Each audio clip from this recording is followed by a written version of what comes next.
মানুষের স্বপ্নটাকে কোনো কিছুতে বেঁধে রাখা যায় না, এবং সেই স্বপ্নটাকে যদি নার্সারি করা যায় সেটা একদিন অবশ্যই বড় পরিসরে প্রকাশ পাবে, এটাই সত্য।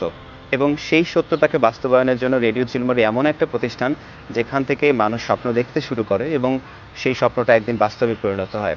একটা কমিউনিটি রেডিও স্টেশন থেকে কাজ করে যে আমি দেশের শীর্ষস্থানীয় একটা গণমাধ্যমে কাজ করার সুযোগ পাবো, সেটা আমার কল্পনাতেও ছিল না, এবং সেটি আজকে বাস্তবে পরিণত হয়েছে। কুড়িগ্রাম সদর উপজেলার হলুখানার প্রাথমিক বিদ্যালয়।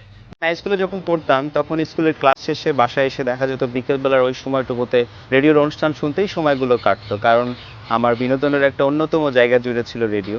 আমি কেবল অনুষ্ঠানগুলো শুনতামই না, আমি অনুষ্ঠানগুলোর প্রতি এত বেশি মনোযোগী ছিলাম এবং আমার মনে হতো যে অনুষ্ঠানগুলো আমি যদি উপস্থাপনা করতাম তাহলে এর থেকে বোধহয় ভালো করতাম।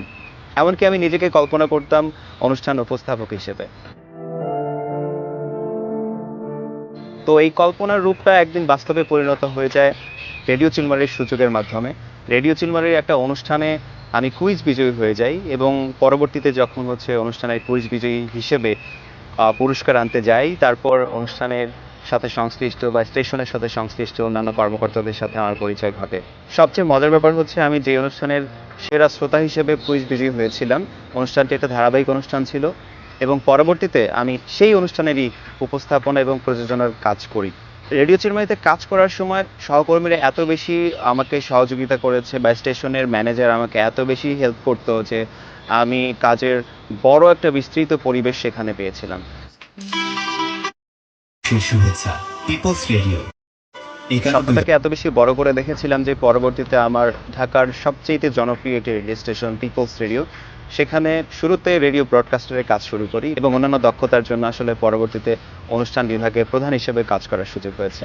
এখানে আমি প্রায় 2 বছর কাজ করি, এবং সহকর্মীরাও আমাকে এত বেশি আপন করে নিয়েছিল যে এটাও একটা আমার পরিবার হয়ে উঠেছিল।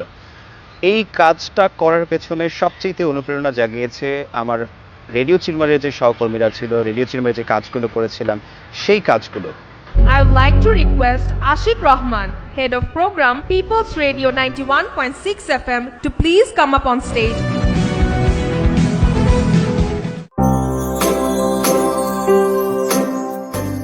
পরবর্তীতে দেশের শীর্ষস্থানীয় একটি দৈনিক পত্রিকা দৈনিক যুগান্তরে কাজের সুযোগ পাই। এখানে আসলে বর্তমান আমার কাজ করা হচ্ছে। আমি এখানে ডিজিটাল বিভাগে কাজ করছি, ভিডিও এডিটর এবং ভিডিও রিপোর্টার হিসেবে কাজ করছি।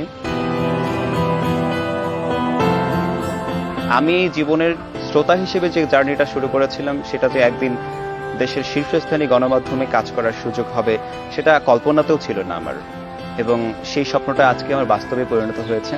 আজকে রেডিও চিলমারি হাঁটি হাঁটি পা পা করে 13 বছর পূর্ণ করল। এই প্রতিষ্ঠানটি অনেক অনেক বছর বেঁচে থাকুক, ভালোবাসার জায়গা থেকে মানুষের ভালোবাসার হৃদয়ের জায়গায় আরও বেশি বেঁচে থাকুক, এই প্রত্যাশা করি। রেডিও চিলমারির সাফল্যে সবসময় শুভকামনা থাকবে ভালোবাসা রেডিও চিলমারির প্রতি।